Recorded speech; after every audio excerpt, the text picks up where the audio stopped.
চার গুণওয়ালা ব্যক্তি ছাড়া পৃথিবীতে সমস্ত ইনসান ক্ষতিগ্রস্ত, আল্লাহ পাক রব্বুল আলামিনের কথা। তাহলে চারটা গুণ যেই ব্যক্তির ভিতরে আছে, আল্লাহ পাক রব্বুল আলামিন সেই ব্যক্তি ছাড়া সকলকেই ক্ষতিগ্রস্ত বলেছেন। আল্লাহ পাক রব্বুল আলামিন সূরা আসরের মধ্যে আলোচনা করেছেন, ওয়াল আসর, আসরের কসম, ইন্নাল ইনসানা লাফি খুসর, নিশ্চয়ই সমস্ত মানুষ ক্ষতিগ্রস্ত। কিন্তু চার গুণ যেই ব্যক্তির ভিতরে আছে তারা ব্যতিরিকে, ইল্লাল্লাযীনা আমানু, যারা ঈমান আনয়ন করেছে।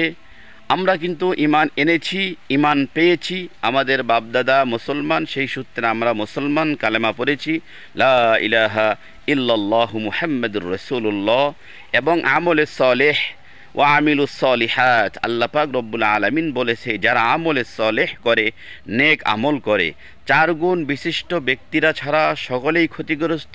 তার মধ্যে দুইটা আমরা পাইলাম, ইল্লাল্লাযীনা আমানু, যারা ঈমান আনয়ন করেছে, ঈমানওয়ালা, ও আমিলুস সলিহাত, এবং যারা নেক আমল করে, দুই গুণ বিশিষ্ট ব্যক্তিকে পাইলাম। এবং তৃতীয় চতুর্থ হচ্ছে ওয়াতাওয়াসাউ বিল হক ওয়াতাওয়াসাউ বিস সবর, অর্থাৎ যারা সত্যের উপদেশ দেয়, সত্য কথা বলার, সত্য পথে চলার, সত্যায়নের উপদেশ যারা দেয়, সত্যের পথে থাকার উপদেশ যারা দেয়, তারা 3 নাম্বার। 4 নাম্বার হচ্ছে সাউবিল হক, যারা সবর ধরার, ধৈর্য ধারণ করার উপদেশ যারা দেয়, ধৈর্য ধারণ করার পরামর্শ যারা দেয়। তাহলে এই চার গুণ ব্যক্তি, চার গুণ বিশিষ্ট ব্যক্তিরা ছাড়া পৃথিবীতে সকলেই ক্ষতিগ্রস্ত।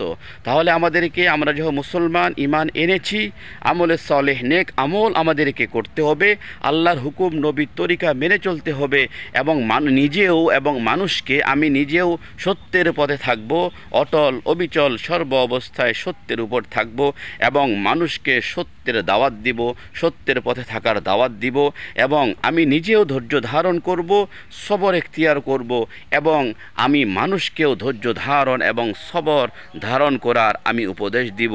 তাহলেই কি হবে? আল্লাহ পাক রব্বুল আলামিন আমাদেরকে সমস্ত প্রকার বিপদ আপদ ক্ষতি থেকে আমাদেরকে অবশ্যই হেফাজত করবে। আল্লাহ আমাদের সকলকে এই চার গুণ বিশিষ্ট ব্যক্তির খাতার মধ্যে আমাদের নামটা লিপিবদ্ধ করে দিক। আমরা দোয়া করব এই চার গুণ বিশিষ্ট ব্যক্তিদের মতো যেন আমাদের ভিতরেও চার গুণ এসে যায়। আল্লাহ আমাদের সকলকে হেফাজত করুক সর্ব অবস্থায়।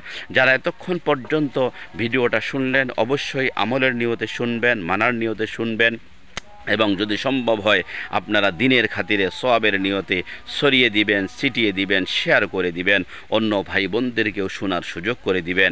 আল্লাহ আমাদের চার গুণ বিশিষ্ট ব্যক্তিদের আমল নামার মধ্যে আমাদেরও নামটা লিপিবদ্ধ করে আমাদেরকে দুনিয়াতে ক্ষতি থেকে হেফাজত করে, দুনিয়াতে সর্ব অবস্থায় আল্লাহর তাআলার বিধিবিধান মেনে আমাদেরকে চলার তৌফিক দান করুক।